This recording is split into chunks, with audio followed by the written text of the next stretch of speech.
We begin tonight with breaking news. A gunman opens fire, shooting several people. At least one person is dead. Good evening, I'm Jessica Cartalia. This mass shooting happened in the Frankford section of the city. Alexandria Hoff is live with the very latest. Alex?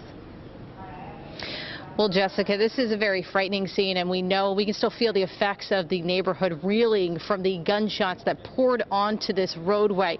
We are told at least 30 shell casings were found. They were found littered all the way down Frankford Avenue in this section, and then even down to Allen Grove Street. So this was not a stagnant scene whatsoever. As you can see, there's still a very heavy police presence. Now, again, 7 people were shot here tonight. They range in age from 25 to 38. A 29-year-old man has died, and 2 others are currently in critical condition. Police add that one of the shooting victims may have been a customer who was inside shopping at a nearby store. Investigators are still piecing together what led up to this, but they believe that at least one gunman ran up on foot. A second gunman then started firing, and it's unclear right now if the 2 shooters were acting together or if the second shooter was firing in retaliation. So let's hear right now from a witness and then also the deputy police commissioner. We don't know a motive at this time. It appears there were 4 or 5 guys standing outside the store. A male came up on foot, opened fire on them, continued to fire on them. A second male came from across the street. He was firing as well. And between police and private autos, everybody was taken to the hospital.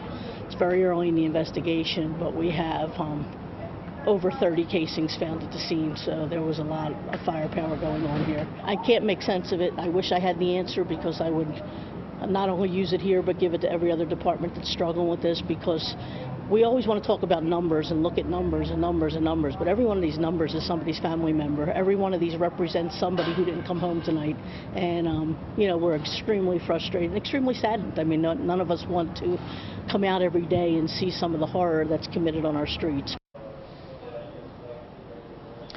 Now, I want to be candid for a moment here. What is often hardest about coming onto a scene like this is the emotional reaction of the neighborhood, and this one has been very emotional indeed. We have had people come up to us, come up to other people on the street and ask the names, if any names have been released of victims right now, because there are simply family members trying to get in touch with their loved ones, fearful that they are among the 7 people who were shot out here this evening. Again, of those 7, 1 man has died and 2 others remain in critical condition.